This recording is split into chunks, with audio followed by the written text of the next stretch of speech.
Саламатсыздар ма, балалар? Саламатсыздар. Балалар, бүгін бір-бірімізге жақсы сөз айтып, сәттілік тілейікші. Қанекей?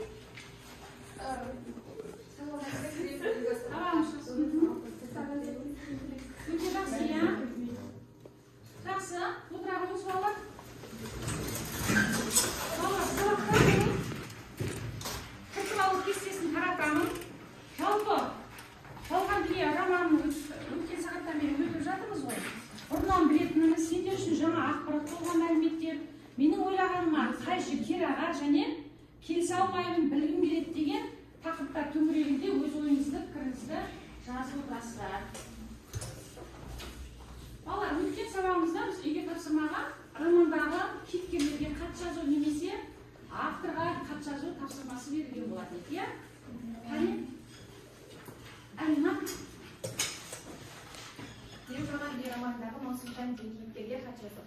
Сәлеметсіз бе, Маусымжан? Мен сіздің өмір жолыңызбен Смағұл Елубайдың Жалған дүние романы арқылы таныспын. Менің ойымша сіз едіге секілді рухани тәуелсіздікті емес, дүние мүлік тәуелсіздігін ойлаған жансыз. Яғни ұлтыңыздың тағдырына байлық үшін көз жұмып қарадыңыз. Осылай ойлауыңыздың себебі бала күніңізден сатқындықтың куәсі болғаныңыз деп ойлаймын. Жұбайыңыздың ұлтшылдығын, рухани азаттықтан сағанын, ақымақтық, барлығын ақша, билік шешеді деп ойладыңыз. Меніңше бұл қасиеттер тек сіздің бойыңыздағы емес, сол замандағы көпшілік қазақ әйелдерінің бейнесі деп ойлаймын. Сондықтан романды оқи отыра сіздің бейнеңізден көп қазақ қыздары сабақ алады. Өте жақсы. Талғат? Мен Едіге кейіпкеріне хат жазған болатынмын.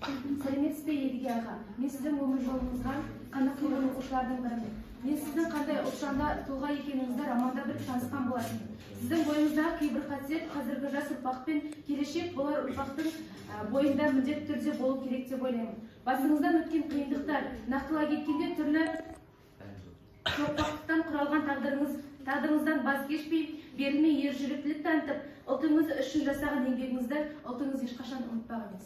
Өте жақсы. Арас? Сәлеметсіз бе, Едіге? Бүгінгі хатым сізге арналады. Меніңше сіз нағыз патриоттықтың, ұлтшылдықтың бейнесісіз. Сізді романда оқи отырып, ел қамын жеген ержүректілігіңізге, отаныңызға деген махаббатыңызға тәнті болдым. Көзіме жас келді. Сіздің тағдырыңыз сондай қатал. Дегенмен сіз әрдайым алға жүрдіңіз. Мақсатыңыздан бас тартпадыңыз. Елім, жұртым дедіңіз. Өзгелер айта алмаған ашшылықты қалам мен қағазға түсірдіңіз. Өмірден өз орныңызды таба алмай, шын уақытында да ұлтыңызға деген ұлт сезім еңсеңізді көтерді, ерік-жігеріңіз сұрайды. Отбасыңыздан, жақын жандарыңыздан қолдау күткеніңізбен олар сізден теріс айналды. Дегенмен сіз ұлт басына түскен үлкен дәулет, ұлы жұт туралы кітап жазып шығарудан бас тартпадыңыз. Бұл кітап редакциядан өтпегенде өзіңізді тұңғиықтың түбіне кеткендей сезіндіңіз. Дегенмен бермеңіз, өтініш. Қазірде біз тәуелсіз бейбіт елміз, кеңес өкіметінен қорықпаймыз. Қазақ тілінде еркін сөйлейміз. Тәуелсіздіктің туы желбіреген бейбіт күнімізді көрмей, бұл жалған дүниеден өтіп кеткеніміз қандай өкінішті. Осы тәуелсіздік жолында қаншама адам құрбан болды, ұлт үшін күресті, ержүректік танытты. Соның бірі сіз. Сіздерге барлығы үшін сан мың алғыс. Біз ерткен бақыт дедік бүгінгі ұрпақ, талай жолдан өтіп едік соқпақ. Қазірде бейбіттеріміз дегенменді Тәңірге шүкір етсек, біз бір тоқта. Жарайсыз, өте жақсы. Сымбат? Сәлеметсіз бе, Хансұлу? Қалыңыз қалай? Мен жалған дүние романын оқығаннан кейін сізге міндетті түрде хат жазуым керек деп шештім. Себебі сіздің бойыңызда қайсарлық, ержүректілік, сонымен қатар батылдық, көптеген әйелдердің ғана емес, ер азаматтардың бойына кездесе бермейтін қасиет. Кішкентай кезде қиындық көрсеңіз де еш нәрсеге мойымай, алға қарай жүре бердіңіз. Тіпті күйеуіңізді халық жауы деп айыптап, жақындарыңызды түрмеге жапқан күні сіз бойыңызды тік ұстап, сізге кесір тигізген адамдардың бетіне тіке қарай алдыңыз. Маған осы қасиетіңіз қатты ұнады. Егер сіздің орныңызда басқа біреу болғанда, ол әлдеқашан өмірден түңіліп кетер еді. Сіз секілді адамдар қазіргі заманға жеткіліксіз. Олар кішкентай бір қиындыққа кез болса шалынып, орнын қайта тұрып, алға ұмтылудың орнына күйзеліске ұшырап өмірден түңіліп кетеді. Алайда бүгінде сіздің үлгі алып, сіздің ізіңізбен жүрген осы сұлулар қаншама. Сіз оларға ержүректілікті, қайсарлықты үйреттіңіз. Сіз өлгеніңізбен бүгінде олар сіздің атыңызды өшірген жоқ. Өте жақсы жарайсыз, Сымбат? Сәлеметсіз бе, Едіге аға? Қалыңыз қалай? Міне біз сізді басып кетпей болған жалған дүние романымен таныстық. Жалпы бұл романда сіздің тағдырыңыз ауыр суреттеледі. Осы романды оқып отырып сіздің нағыз қазақ жұртының азаматы екеніңізді көрдік. Бала кезіңізден басталған тағдыр қиыншылығынан төтеп беріп, әділет жолында өстіңіз. Сіз тағдыр тәлкегіне қарамастан қайнаған күрестің ортасында жүрген жартылайшы адамсыз. Сіз рух тәуелсіздігіне қарсы күрестіңіз. Сол жылдарда қолыңызға қағаз қалам алып, тарих шындығын ашуға тырыстыңыз. Осы сіздің жанқияр еңбегіңізді болашақта бағалайды. Өте жақсы жарайсың, Лаура. Мен қаламгер романдағы Хансұлу әпкеге хат жаздым. Сәлеметсіз, Хансұлу әпке. Қалыңыз қалай? Сізге хат жазу мүмкіндігі туып отырғанына мен шын жүректен қуаныштымын. Менің ішінде көкейімді тесіп жүрген сұрақтар сізге жетеді. Мүмкін жауап берерсіз, мүмкін жауап бермейсіз. Әрине ол шешіміңіз. Сізді осы жалған дүние роман арқылы сіздің тағдырыңызды, өміріңізді, талай қымбатты жылдардың куәсі болғаныңызды және де өз жақсы мінез-құлықтарыңызбен көзге түстіңіз. Тіпті өлер сәтіңізде немере қызыңыздың тағдырын алаңдауыңыз сіздің қандай жақсы адам болғаныңыз көрінеді. Әрине, сол жылдардағы адам төзгісіз тағдырға шыдау мүмкін емес. Тоқырау, ашаршылық, қуғын-сүргін, өлтіру жазалар, талай қандастарымыздың қанын төкті. Білемін, сізге де оңай болған жоқ. Кішкентай кезіңізден халық жауының қыз атанып бертін келе тұрмысқа шыққаныңызбен де шеге атты жарыңыздан айырылып қалдыңыз. Осының барлығы кеңес үкіметінің сізге тиген кесірі еді. Сіздің шегеден кейін тұрмысқа шықпауыңыз, мен ол сіздің адалдығыңыз, барлығына шыдап келген шыдамдылығыңыз және де немере қызыңыздың тағдырын алаңдауыңыз, яғни ол келесі ұрпаққа алаңдауыңыз, ол сіздің рухани дүниеңіздегі құндылықты бай екенін көрсетеді.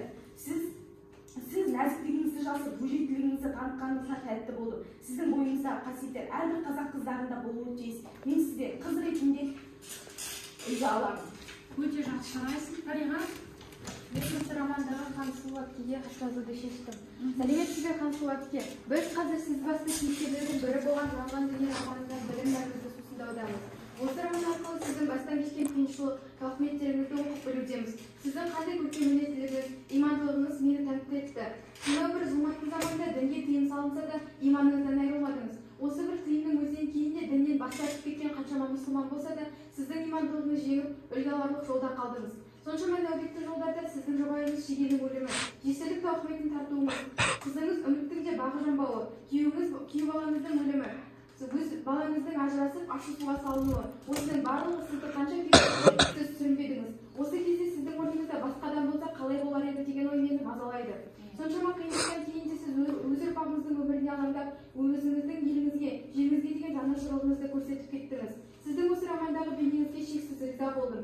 Меніңше сіздің бойыңыздағы құндылықтарды әр қазақ әйелі қадірлеп, үлгі алуы қажет. Сіз біз үшін өте орны бір төбе кейіпкер болып, жадымызда мәңгілікке қаласыз. Өте жақсы. Сен Нұрай? Мен жалған дүниедегі Хансұлуды алдым. Сәлеметсіз бе, Хансұлу әпке? Қалыңыз қалай? Осы мүмкіндікті қолдана отырып хат жазып отырмын. Осы хатымда сізге деген құрметті білдіріп, үлгі тұтатындығымды айта кетіп, өз сөзімдермен бөліскім келіп отыр. Жалған дүние романындағы бейнеленген көріністерді көре отырып, қандай қиыншылықтарды басыңыздан өткенін біліп, ішкі жан дүниеңізді ұғына білдік. Сіздей тұлғаны үлгі тұту үшін себептер жеткілікті. Батыл, иманды да адал, ержүрек, адамгершілік қасиетіңіз мол, ел мен ұрпағының тағдырын уайымдайтын болдыңыз. Қиындықтарға төзеп бере алдыңыз. Сонымен қоса осы жолыңыздағы кедергі болғандарға да төтеп бердіңіз. Сол кездегі кеңес үкіметінің дінге қарсылығына қарамастан еліңізді калимаға келтірдіңіз. Тағдырыңыз қаншалықты ауыр болып аяқталса да, осы бүгінгі ұрпаққа сіз үлгі тұтарлық жансыз деп сеніммен айта аламын. Дұрыс айтасың, иә, үлгі тұтатындай жан екенсіз. Және қауым жақсы бала. Смағұл Елубайдың өзі осы роман жайлы былай дейді. 20 ғасырдың басындағы қазақ даласындағы ашаршылық адамдардың жанын алды. Тірі қалғандардың санасын алды. Алапат аштық пен қуғын-сүргіннен аман қалғандары өзінен өзі рухани жоғалтты. Ең қасіретісі осы болды. Кейінге қалыпта рухани болмыс кетті, рухани азғындау, қылмыс пен имансыздық күшейді. Тарихи арман, тәуелсіздік алақанға алынған кезде ғажайып қазақ ұлты болып өмір сүруіміз қажет. Ол үшін әрқайсымыздың әр күніміз ұлттық болмысты сақтап қалу жолындағы күреске толы болу керек деп атап өтіледі. Олай болса, балалар, ойланып көріңізші, құндылық деген сөзді қалай түсінесіңдер? Құндылық деген сөзді естігеніңізге ойыңызға не оралады? Бірінші отбасыңыз. Балалар, қол көтеріп тұрып сөйлейік, балалар.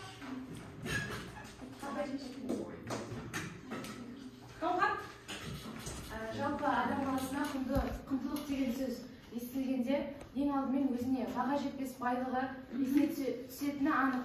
Қанша адам болса сонша пікір бар, біріне отбасы, біріне материалдық құндылық жатады. Ал мен үшін құндылық отбасым, ата-анам және достарым деп есептеймін. Келе жасалып. Жарайсың.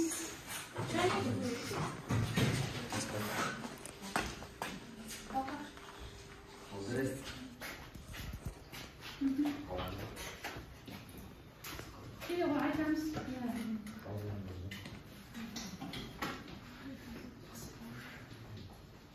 Балалар, әңгімелейміз. Не жазып жатырмыз? Тазалық, иә? Алтын я отан қымбат. Мен үшін ең біріншіден отаным өте ақылды болып табылады. Себебі осы отанымды әрдайым алысқа кеткенде сағынып отырамын. Яғни осы мен үшін ең бірінші отаным одан кейін ана тілім, одан кейін отбасым қымбат әрі шындар. Екіншісі, мен үшін күндік қанымыз тамған ұлан-байтақ жеріміз қымбат. Өте жақсы. Қариға? Мен үшін құндылықтар бар, ұлттық дәстүріміз, әдет-ғұрыптар, яғни бұрыннан жалғасып келе жатқан ата-бабамыздың аманатын деп санаймын. Біздің ең басты құндылығымыз тіліміз. Иә. Аура. Маған не? Иә. Ана, тіліміз дұрыс айтасың? Мен үшін құндылық бойымыздағы рухани құндылықтарымыз. Яғни біздің бойымыздағы рухани құндылықтарымызды жоғалтпау арқылы біз адам болып қала аламыз. Өте жақсы. Әмен? Тілі жоғалған ұлттың өзі жоғалады дегенде біз өзіміздің тілімізді құрметтеуіміз қажет және таза ана тілімізді сөйлеуіміз қажет. Өте жақсы. Отбасым, ұлан-байтақ жерім, алтын отаным қымбат, дәстүр, әдет, ғұрып, рухани құндылықтарымыз, бауырларымыз, достарымыз өте жақсы балалар. Жақсы. Адам бар жерде балалар құндылық болады. Ол адамға ғана емес, жалпы қоршаған ортаға байланысты. Құндылық әр адамның өзінің таным түсінігіне, көзқарасына байланысты болады. Қоғамда рухани құндылық, материалдық құндылық және мәңгілік құндылықтар деген ұғымдар қалыптасқан. Бүгінгі сабағымыз соныменен жалған дүние романдағы құндылықтар. Дәптерімізді алып жазамыз балалар.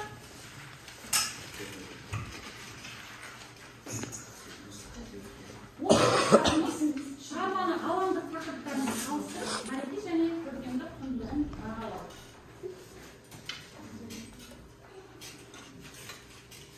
Шыңғай мазмұн қойыңыз балалар. Дәптерімізге тақырыпты жазамыз.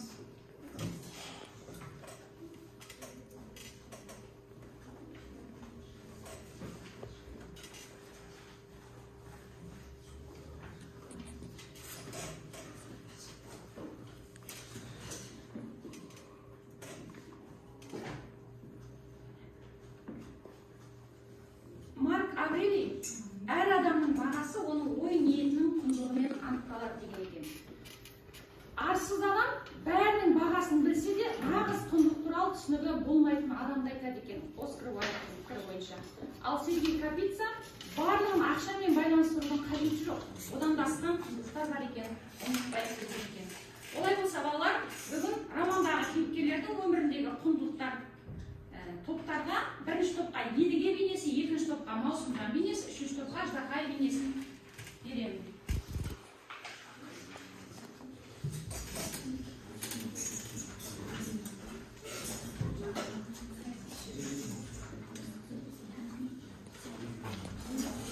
Кестені толтырамыз.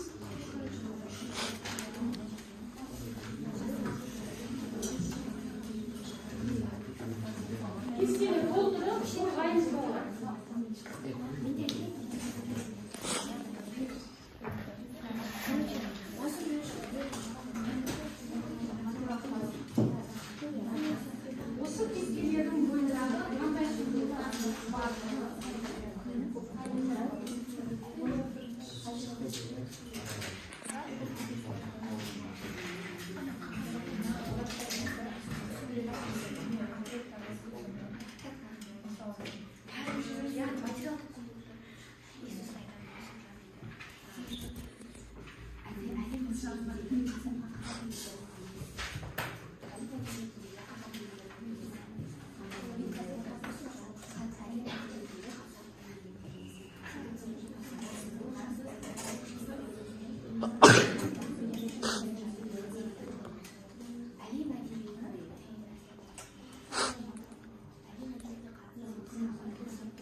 жерде қорғасаңыздар болады. Шамсыздың терезесі.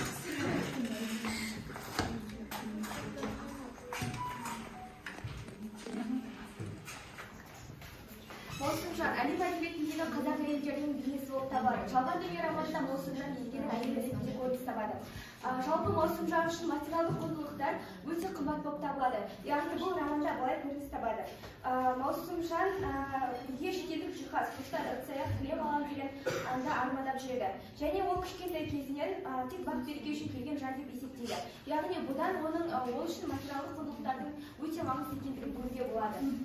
Маусымжан кішкентай кезінен қиындық көрген алғашқы отбасының қызы. Кішкентай кезінен үлкен қызметкер болып жұмыс жасаған. Ол қайғы қасірет дегенді кинода болатын ертегілеп есептеді. Жалпы Маусымжан негізінен материалдық құндылықтарды қаншалықты қымбат көргенімен де ол үшін отбасы ең бірінші орында тұрды. Яғни ол қаншама қиындықтар болғанын кезде де ол өзінің отбасын ешқашан да тастаған жоқ. Менің ойымша осындай ержүректілік осы Маусымжанның бойында кездеседі деп ойлаймын. Сонымен қатар осындай сәл ғана қиындыққа бола отбасын тастап бастауға алмайтын мінез осы қазіргі кездегі жастарымыздың бойында кездесу керек деп ойлаймын. Өте жақсы.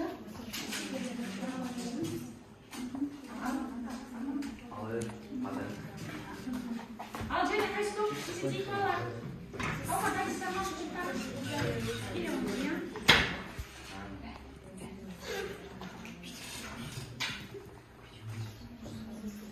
Қаламгер ретінде Едігенің арманы 30-шы жылдары қазақ басына түскен зорлаған ашаршылық жылдар туралы көлемді шығарма жазу. Яғни бұл шығармада Едіге 30-шы жылдары қазақтың басына түскен нәубетті жылдарды жазғысы келді. Ол өзінен көрі және өзінің отбасынан көрі халқының мүддесін жоғары қойып отыр.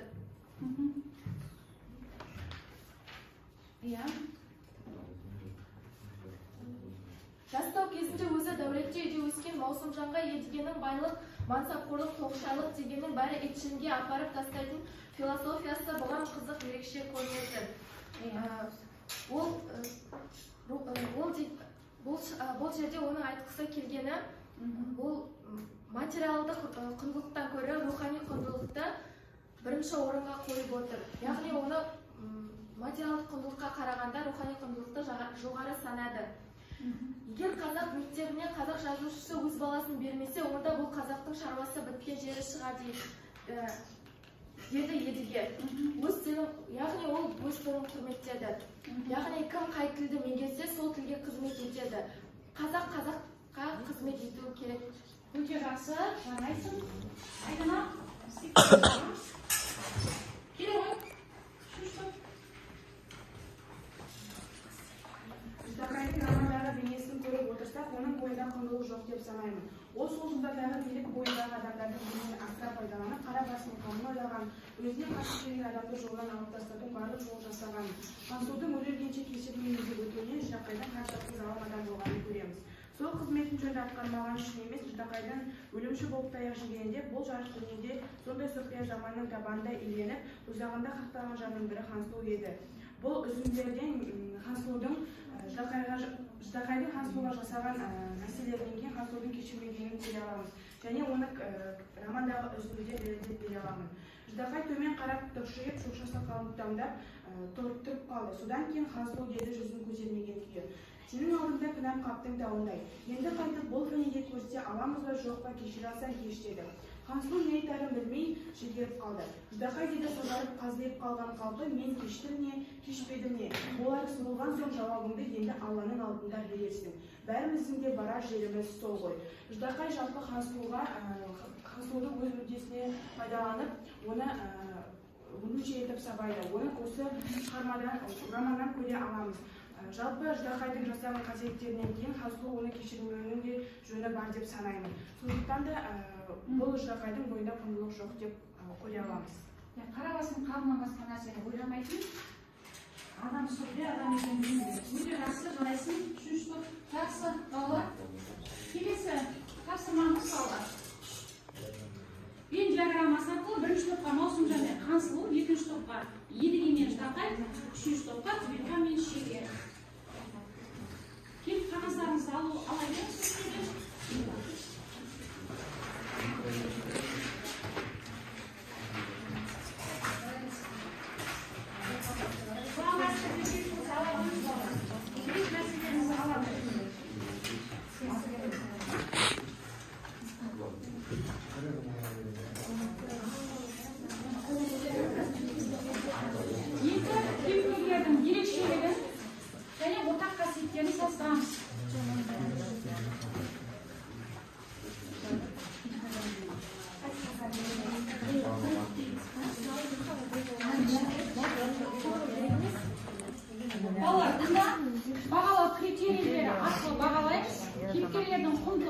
және оқулықтан ғаламторды қолдануыңызға болады. Дескрипторлар кейіпкерлердің іс-әрекеттері арқылы құндылықты талдайды, пікірін көркем сөзбен жеткізеді, талқыланып отырған тақырыпты нақты ашады, өзіндік өздігін жасайды. Және бүгінгі өмірмен салыстыра отырып байланыстыруларыңыз керек балалар.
Романда Түбетханның бейнесі былай беріледі. Хансұлудың баласы лауазымды партия қатарында жұмыс істеген, анасына демеу болады, жұмысындағы сәтсіздіктерден ішкілікке салынған және отбасының шаңырағы шайқалады. Екінші кейіпкер Шеге. Хансұлудың жұбайы халық жауы болып атылады. Оны атқан балатынды досы Ждақай болып табылады. Сонымен қатар, оның бойында адал, жақсы құндылықтар бар. Ар-намысты бірінші орынға қойған. Сондықтан оны халық жауы деген жала жауып атылды. Екеуіне орта қасиеттер, екеуі де ер адам және де романс кейіпкерлері. Және де бұлар әкенің балалары.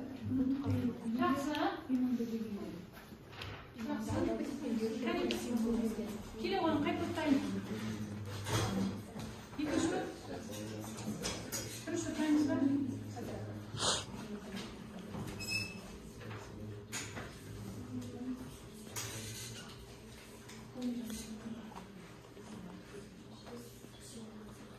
Ақсы тез етеміз. Қанқан тез ете оғандар?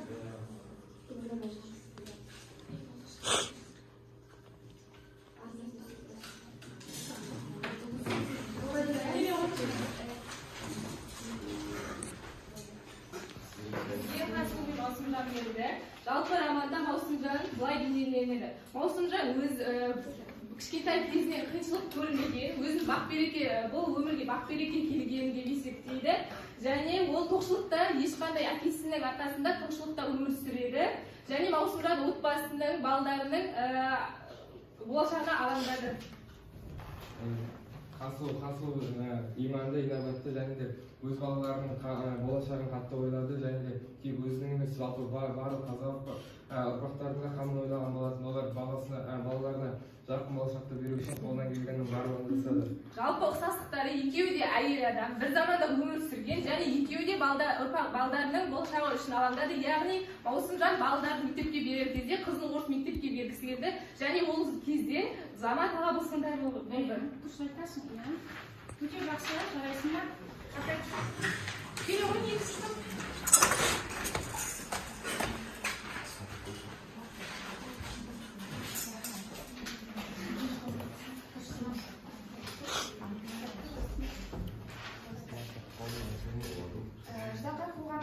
Ждақай қоғамның шал белсендісі билігін асыра пайдаланған қара басының қамын ғана ойлайтын залым адам. Оның бұл бейнесін Хансұлудың өлергенше кешірмеспін деген сөздерінен байқай аламыз. Оның жүргеншілігі соншалықты шеге секілді жолына тұрған адамдарды, жассыз адамдарды атып тастау үшін көптеген жолмен іс-әрекеттерге барған адам. Едіге жалған ер романның басты кейіпкері осы қасыр тәрбиеге ұшыраған кейіпкер болып табылады. Жалпы Едіге романда өте зерде, ақылды адам ретінде көрініс табады. Және де ол өзінің ұлттың мүддесін осы өзінің отбасынан жоғары қояды. Яғни ол осыдан оның ұлтшыл, яғни патриот екендігін көре аламыз. Менің ойымша Едігенің бойындағы көптеген қасиеттер, яғни осы қазіргі жастарымыздың бойында кездесу керек деп ойлаймын. Және салыстыратын болсақ, Едіге мен Ждақай екеуі де кеңес өкіметі заманында өмір сүрген адам. Және екеуі де ер азамат. Дегенмен де бұл екеуін екі түрлі адам ретінде аламыз. Себебі Едіге тұлға, яғни өзінің ұлтын, жерін ойлаған тұлға ретінде көрініс табады. Ал Ждақай сатқын, яғни өзінің туған жерін сатып кеткен адам ретінде жалған ер романда көрініс табады. Сол себепті бұл осы екі кейіпкерді өте екі түрлі адам ретінде айта аламыз. Өте жақсы, жарайсыңдар, балалар. Жақсы. Балалар, енді келесі тапсырмамыз жалған ер романдағы шығармалардың өзге шығармалармен салыстырамыз.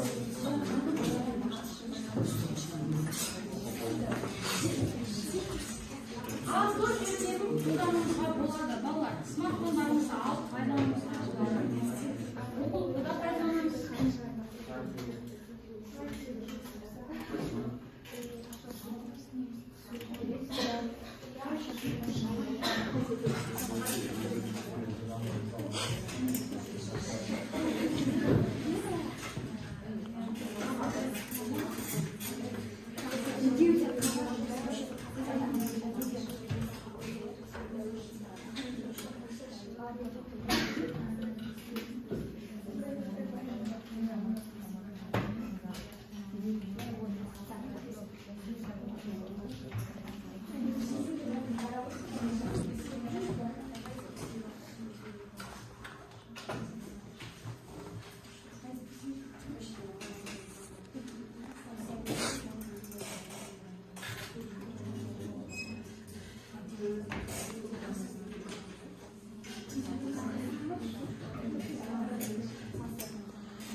дайынсыздар?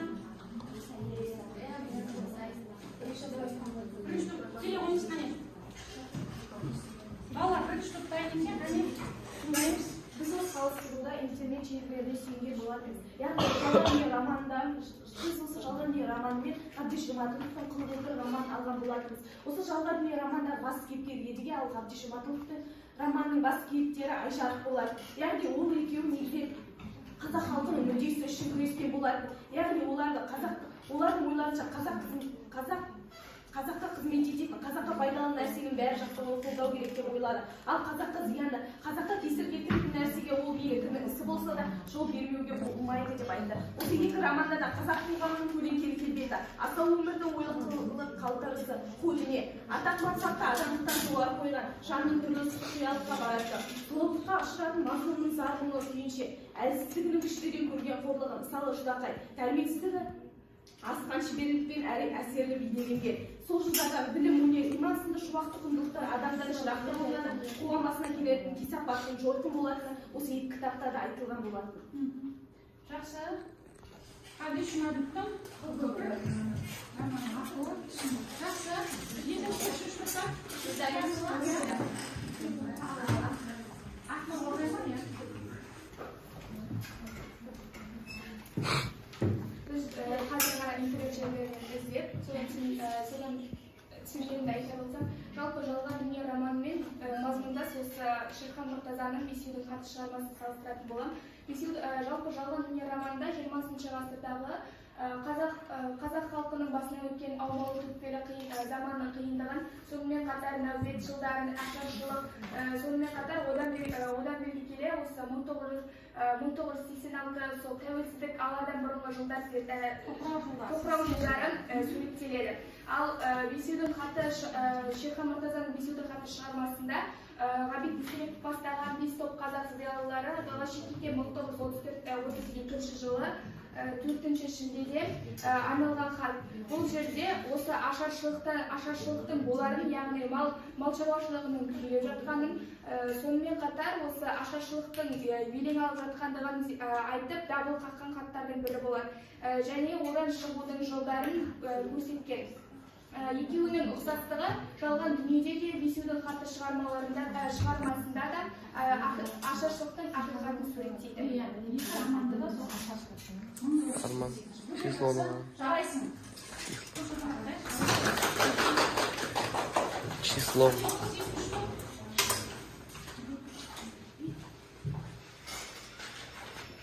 Біз қолдағы орындаушы Нұржақып Дулатовтың бақытсыз жамал романын таңдадық. Себебі бұл екі романда сол жылдардағы тарихи шындық пен әйел өзекті мәселелердің бірі әйел адамның тағдыры мен мүддесі дәлелдеді. Бұл екі кейіпкер арқылы біз 19-20 ғасырлардағы әйел тағдырының мүддесін көре аламыз. Жалпы екі кейіпкер де романдарда қазақ әйелінің бойынан табылатын ерекше қасиеттердің бірі тамаша шыдамдылығы мен арлы бейнесінің жиынтығы болып табылады. Романдардың авторлары үшін де әйелдің бас бостандығы, оның қоғам арасындағы теңдігі және де өз қалаусына қосылып тағдырын өзі шешуі өзекті мәселелердің бірі болып табылады. Жалпы тұтастай алғанда екі романда сол кезде тарихи әлеуметтік шындықты шынайы бейнелеумен ерекшеленіп, өзінің еңбегі проза өнеріне ерекше жол ашты. Өте жақсы. Жақсы. Топтар өте жақсы. Айтып шықты, қорғап шықты жұмыстан. Романда атты кейіпкерлерді өзінің ішкі монологтары арқылы образдарды аша отырып, әр кейіпкердің жан дүниесіне терең үңілді. Енді Қасымның образы арқылы біз нені білдік? Қайсарлықты, адалдықты, өжеттікті, берілмейтін мінезінен біз үлгі алуымыз керек екен. Ал Маусымжан образы арқылы біз оның ойлары арқылы әйел бойындағы көре алмаушылық, қысылғандық мінездерді, байлыққа құмарлықты, жақсы өмір сүруге деген құштарлықты көреміз. Олардан мұндай қасиеттерден біз көбіне сабақ алуға тиісті екенбіз. Ал енді және бір осы романдағы кейіпкер үміт образы арқылы біз оның ойлары арқылы әйел бойындағы қорқақтық қасиеттерді байқаймыз және өзінен үнемі күйеуін бір саты жоғары қоятын әйел образын көреміз. Сонымен бірге күйеуі не айтса да дұрыс деген шешім қабылдайды және өзінің ішіндегі мұңын ішіне тығып жүре беретін әйелдер бейнесін көре аламыз. Бұл Қансұлу, Маусымжан, үміт образдар